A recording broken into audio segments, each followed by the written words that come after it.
Oh, how lovely. Wonderful. Now I don't feel like I'm talking to myself. It's always wonderful. Welcome everybody. I'm just going to allow a few more people to arrive. Hello Lou, lovely to see you. Caroline's here as well. Wonderful. So good to see you. Oh, Laura, thank you for switching your camera on as well, Laura. Janine. So many of my favourite people all in one room and some new friends I haven't met yet. So wonderful. It's just making me so happy. All right, I'm going to stop whiffle waffling and just gushing at how amazing you all are and get going. Because I know we have limited time. Would those of you who have got your camera on also just mind muting yourselves just for the sake of background noise? There's a few bits of rustling going on as people are getting their notebooks and stuff ready. So if you wouldn't mind, thank you. Wonderful. All right. Okay. So, and let me open the chat as well so I can see what you're all saying. Got lots of screens going on. All right, lovely. So good to see you all here. Thank you for choosing to come and hang out with me this morning. I know there's all kinds of wonderful things going on, so I'm really happy that you're here. And I just want to start by asking you a question. And either raise your hand if I can see you, pop something in the chat if your camera is off. I would just like to ask you a question. So have you ever found yourself juggling so many things that you've hit a wall of overwhelm? So hands up or a yes in the chat. Juggling all the things suddenly goes flat. Yes, very common. I think we have all been there at one time or another. So you are in the right place. Yes, lots of yeses coming through in the chat as well. Yeah. So you're in the right place, right? I'm going to share some ideas with you this morning that will help to put you back in control of how you're spending your time, how you're spending your energy, so that you can let go of the busy work and take focused, consistent action so that you can make the most important things happen in your business. So I also just want to say, if you came here today hoping for 5 quick fixes guaranteed to turbocharge your productivity, I hate to disappoint you because that is not how I roll. Because every single one of you in this room here today, everybody that's here for the whole event today, we're all very different. You've got your own individual circumstances, your own tendencies, your own preferences, right? It just doesn't serve you to share quick fixes that I know are not going to suit you all, and that won't serve you in the long term. Those things are often very short-lived. So instead of that, I'm going to be sharing some ideas and some practical suggestions that will inspire you to make some deeper shifts. And those shifts will be sustainable and will support you in the longer term. How's that sound? All good? Wonderful. All right. So for those of you who don't know me, I know there are lots of faces in the room I recognize, and there are some new people here I'm looking forward to get to know as well. But for those who don't know me yet, I'm Louise Miller, and I am the genie for your genius. And I'm on a mission to change the world by helping you change the world. So I work with coaches, consultants, community builders, helping them turn their ideas into action so they can take back control of their time, stop faffing about, and see tangible progress as they grow their business. And I'm going to try something really highly technical, see if I can share my screen with you to share what we're actually going to be talking about this morning. Did that work? Yay! Awesome. Okay, so yeah, today the things I'm going to be talking about will be how to get your brilliant ideas out of your notebooks and into the world. And I'm so pleased that Emily and Alan invited me to be here with you today, because I know we're all going to be filling our notebooks with loads of ideas, right? But those ideas won't make an impact if you don't take action. So we'll be talking a little bit around what that looks like, how you get your ideas out of your notebooks and into the world. I'll be sharing a really simple way to get the important things done, even when it feels like there's too much to do. And we'll also be looking at the secret weapon to grow a fulfilling business that is fun and in flow, that doesn't require you being at your desk 50 hours a day. So does that sound good? Yeah, awesome. All right, so over the last 6 years, I have had the absolute pleasure of working with some brilliantly creative business owners, and they're full of energy, full of excitement, full of spark. I know loads of you in the room fit that description today as well. And you guys are my favorite people to work with. And that creative energy It's such an asset when you're growing your business because it means you are never short of ideas. But I know, because I've seen it firsthand, that having a million ideas a minute can actually be a bit of a double-edged sword. Because, you know, when you've got ideas firing at you all the time, it can be really difficult to keep up, right? There are only so many hours in the day. And as well as all of these ideas, there's other stuff on your plate as well, isn't there? You know, you've got to take care of your clients. You've got to take care of your family if you have one that needs you. The laundry needs doing. You know, all of these things are fighting for your attention. And what quite often ends up happening is that your ideas get buried in your notebooks or end up, you know, rattling around in your brain, keeping you awake at night. So does that resonate for you? Show of hands or a yes in the comments. Yes, Sarah, catching my ideas is like catching the tail of a dragon. Oh, wow. Yeah, I love that.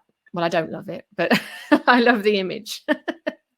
Yeah, thank you. So hopefully you can see, yes, so many ideas, not enough time. Yeah, Lou, absolutely. From the comments and the nods in the room, you are not on your own if this is something that you struggle with. And I know how frustrating it is when you really want to be implementing all of these things and it's a struggle. So popcorning brain. Oh, V, interesting. Love that. Yeah. So when you have got too many ideas and not enough time, what is the answer? Well, the answer is quite simple, but that, as we know, the simple things, you know, doesn't necessarily mean that it's easy. Okay. So what we need to do is to practice discernment. So what does that mean? Well, it means discerning the vital few from the trivial many. It means getting quiet and choosing consciously and with intention which of your ideas you want to dedicate your time to and commit yourself to. And when you make that choice, you're also giving yourself permission to put the other ideas down for now. Right? That doesn't mean that you're never going to work on them. It means that you're just lovingly setting them down in a not now holding zone, right? So that you can focus your creative energy on the ideas that you have chosen to progress. And just to illustrate why this is so important and so powerful, I'm going to share a graphic with you from Greg McKeown's really brilliant book, Essentialism. Highly recommended if you haven't read it. And you can see here, you know, we've got the same amount of energy in both of these diagrams, but with this one, that energy is being, you know, put out in lots of different directions. And in the book, he describes this as the unfulfilling experience of making a millimeter of progress in a million directions, which I think is really powerful because you can see, you know, in this the diagram next to it, that the impact we make when we divert that same amount of energy in one direction is so much more satisfying. Look at the difference in the progress that you're making. And the thing I just like to say here is just to remember that choosing to do fewer things at once is not the same as only ever doing one thing. Because I know creatives can get a bit freaked out. We all can. Ideas people get a bit freaked out if they think I'm saying you must only ever do one thing. That's not what I'm saying at all. You know yourself best. You don't have to do one thing at a time if for you that just feels really horrible.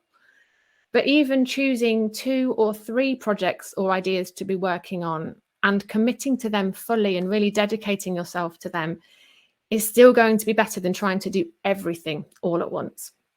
So just a really quick example of that in action. One of my private clients a few years ago, she used to fill her notebooks with ideas. She spent years filling her notebooks with ideas, and she would skip from one to the other because she found it impossible to commit. And yes, she was having some success, but she also knew she wasn't making the impact that she was capable of.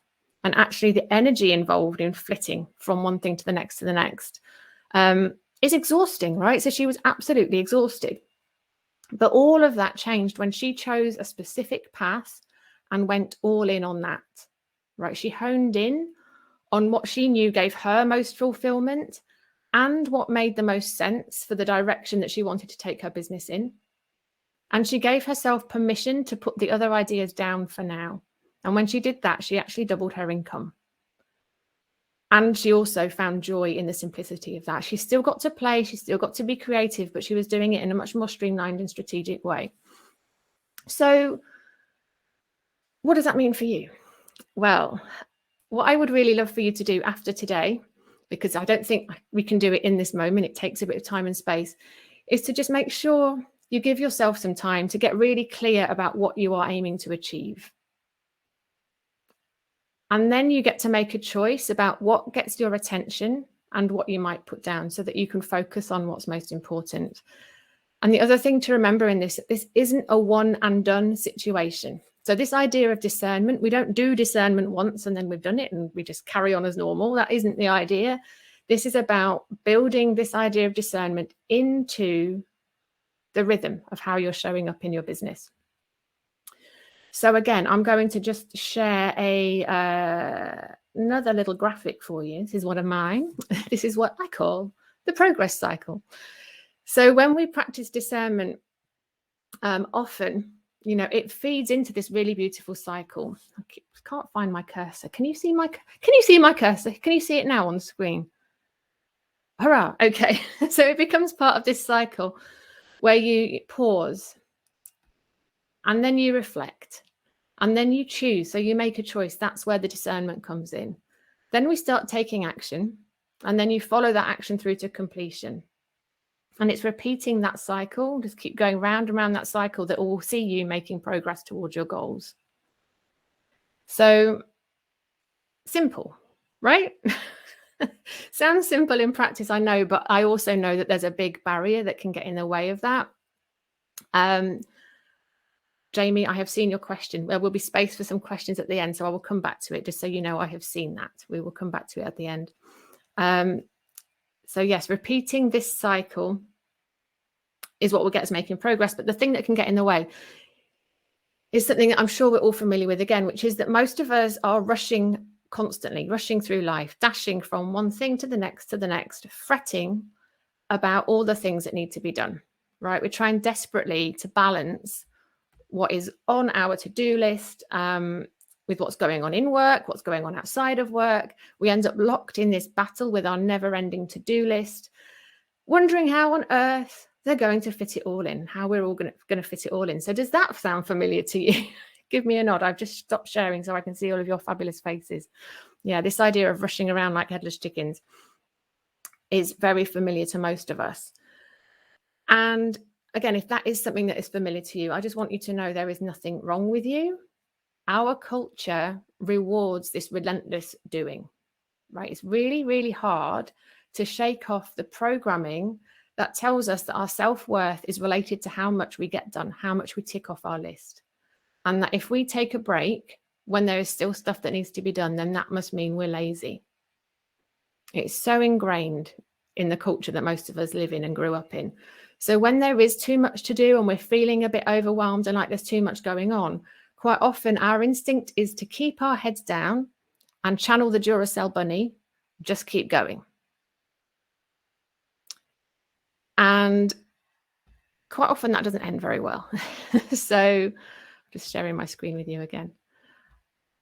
And, the reason that doesn't work is because when we're operating from this place of overwhelm, our minds get stuck in this frantic and frazzled loop, right? It becomes really impossible to think straight. It's really impossible to make good choices about what needs your attention and what you might let go of. So that beautiful cycle that keeps us making progress, that's what happens to it. Doesn't stand a chance because the overwhelm loop, that Tasmanian devil crazy swirl, steals the show and means we can't access that lovely calm cycle. And so, that's when we're not very productive. We pick things up, we put them down again. We become really easily distracted. We try and go faster, push ourselves to do more, work more hours. And when that's how we're moving through our days, the stuff that would make the biggest impact in your business, whether that's the podcast you'd love to start now, we're all feeling really inspired by Paul, whether it's a course that's been on the back burner for ages, whether you want to create a YouTube channel, all that stuff doesn't stand a chance because we're exhausted, right? And there simply isn't the mental bandwidth to tackle it. So what do we do about it?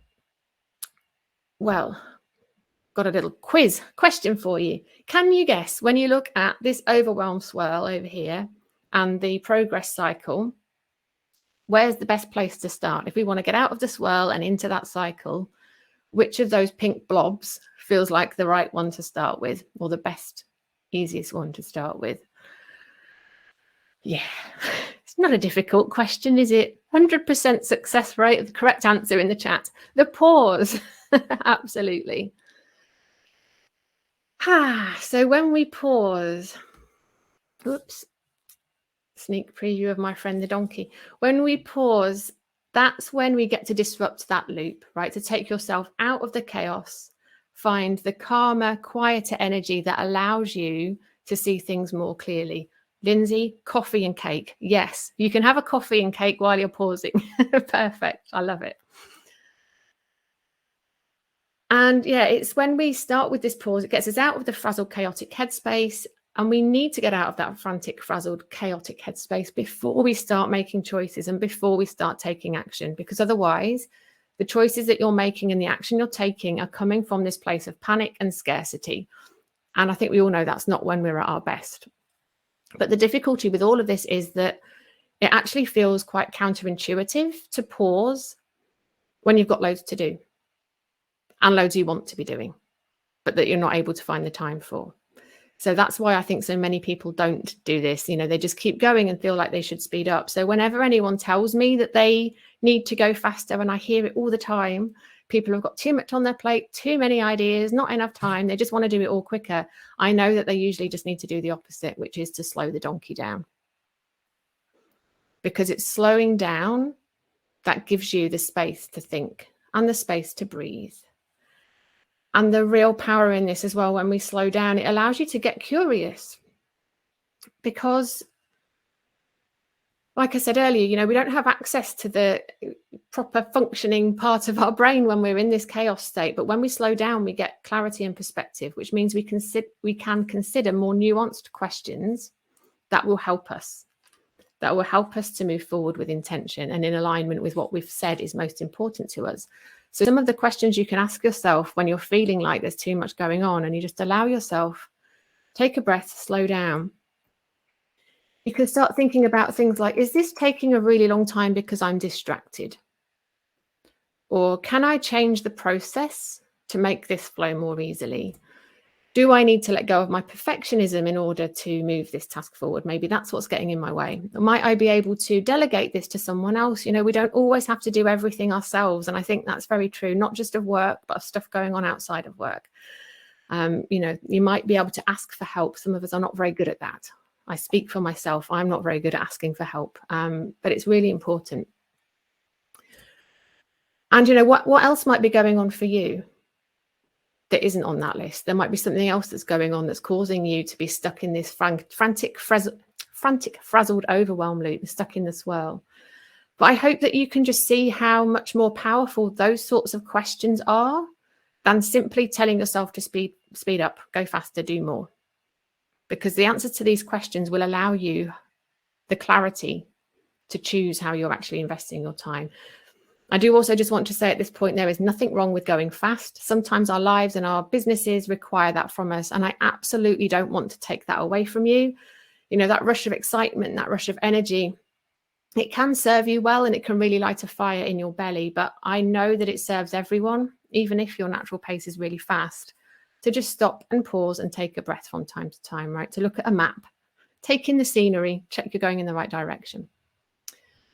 So this actually also feels like a good moment just to let you know I've created a resource that can help you to escape this frantic and frazzled loop, get you out of that Tasmanian devil swirl.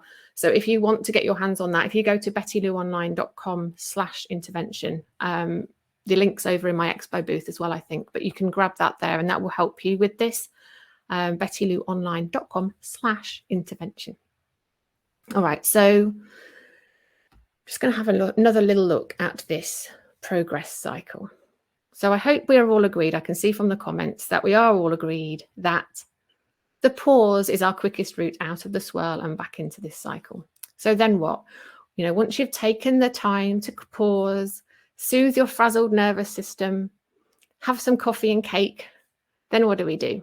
Well, I suggest using the pause to create a really gentle, achievable plan that will keep you moving around this progress cycle with more ease.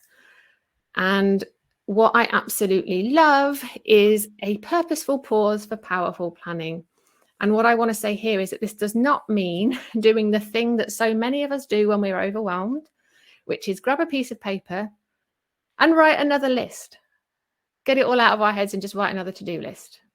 That's not what I mean. There's obviously some value in that, but that's not what this is about. This is about creating a plan that will incorporate the next 2 stages of the cycle. So will allow us to reflect, first of all, and then to make some choices. So you're reflecting, practicing that discernment that we were talking about earlier, so that it's easier to take the right action at the right time. And Lindsay, yes, I love lists too. Tick off is very satisfying. But a to-do list and a brain dump is not the same thing as a plan. So this is about coming up with a plan where you're choosing what's most important. And I'm a bit of a weirdo because I love planning, and the plans that I make usually happen. But I know that that's not the case for a lot of people, particularly people who have loads of ideas. So I just want to take a quick moment to share why I believe that planning is really important, and hopefully to inspire you to think about it a bit differently, particularly if you're someone who's a bit allergic to planning. So here's why I think that planning rocks. So every time you sit down to plan, you have an opportunity to remember what you're aiming to achieve and what you would love your life to look like. So if you're not sure what you want your life to look like, it's really important to spend some time in this space, thinking about vision for your life and what the goals are that are going to help you get there. And planning is a way of doing that. Well, first of all, planning, is a way of you checking in with the vision you've already created for yourself, just so you can make sure it still feels in alignment. But also, at the beginning of the process, if you realize you don't have clarity on that, then it's important to give yourself some space for it. So the other reason that I love planning is because you get to visit those ideas that you've been storing up in your notebooks, all the projects that are on the back burner, the courses you've bought but haven't completed, all of those things, you get to visit them and decide whether it is time for any of those things to be brought out into the light. And then, rather than being swept along by what other people are telling you is important, by other people's priorities or whatever it is that's shouting the loudest, you get to make conscious choices about what you're doing and how you're spending your time. Puts you back in the driver's seat so you can feel in control. And then on a really practical level, it's an opportunity for you to break those big projects down into manageable steps, right? So that it's easier for you to move into action without getting stuck in procrastination or overwhelm. And that's where we then can create a list that we get to tick off, which is so satisfying. So I hope you can see, that planning is really, really powerful when we approach it with the right energy and we give it the space that it deserves. And if you're coming along to next week's session that I'm running for Emily and Alan on Tuesday, we'll be doing a little bit of this sort of planning together to make sure that everything that we learn today is able to have an impact, because we're making some choices about what we actually want to take action on, and then we're figuring out the action we're going to take. So we'll be doing some of that together next week. Hope to see some of you there. So I am going to open up for discussion in a moment, but before I do that, let me just quickly share. I know I've talked a lot and shared a lot with you. So just to summarize, things I would love for you to remember from today: having loads of ideas is a really amazing gift. So how might you use that power of discernment that I was talking about earlier to choose which of your ideas you want to commit to and which you want to put down for now?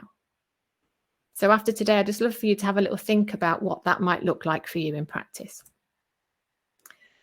And then if you feel that you are being pulled into an overwhelm loop, have a little think about how you might slow the donkey down, right? So that you can think more clearly, make better choices from this place of quiet calm. What might that look like for you? And then have a little think as well about how you might build taking this purposeful pause for powerful planning into the rhythm of your business, so that you get a regular dose of clarity, focus, and direction, because it's the consistency with all of this that's going to make the biggest difference. Okay.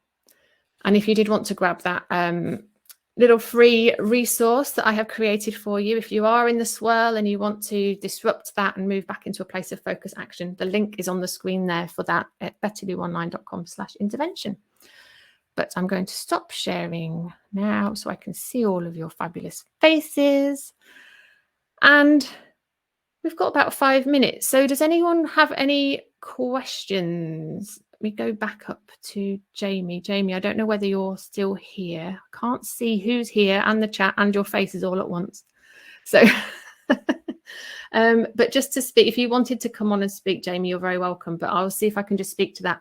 If you struggle with what you want to achieve in the first place, yeah, that can be tricky. And if you're trying to do that on your own, it can also, you can easily tie yourself up in knots with that kind of thing. So I think having someone to talk that through with can be really helpful. But it's about giving yourself the space to allow yourself to kind of lean into that, and think about what you want your life to feel like, what you want your life to look like, what do you want to be doing, what feels good to you, what doesn't, what do you know about yourself, how you work best, how you don't work best. You can kind of use all of that to help you figure out what your vision is and what it is that you want to achieve. It's a very difficult question to answer in a very short space of time, but you're welcome to come find me, Jamie, if you're around still. I'll be in my expo booth if you want to have a chat about that at some point. So does anyone else have anything they would like to ask or share?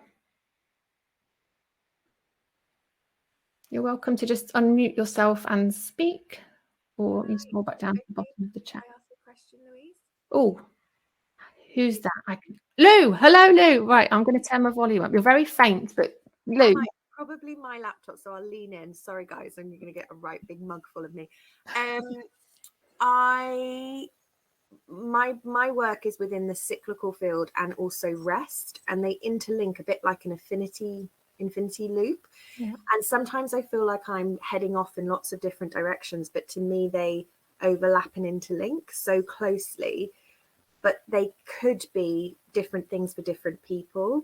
I don't know if that makes sense, but this discernment piece that you're talking about is so key, about wanting to channel my energy into one thing or maybe two things, but do them really well. And I didn't know if you had any advice around when you have that kind of setup within your business where it's, so I'll just give you the example. So it's cyclical living and it's radical rest. So I run retreats, which I need to market and advertise and talk to people about.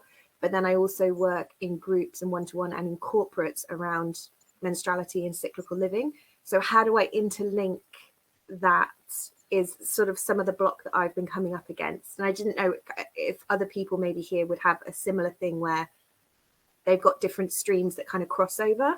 Yeah. Okay. I'm very aware of the time as well. I don't want to overrun because I know Laurie's starting at 11. So I'll try and answer that as quickly as I can. So forgive me, it might not be a very full answer. But the first thing that springs to mind is to just lift yourself up and take this kind of big picture view and just get a real overview of what it is that's going on and when. And if you can be clear about that and design, I assume you've got an element of control over how all of that is designed in terms of what's happening when.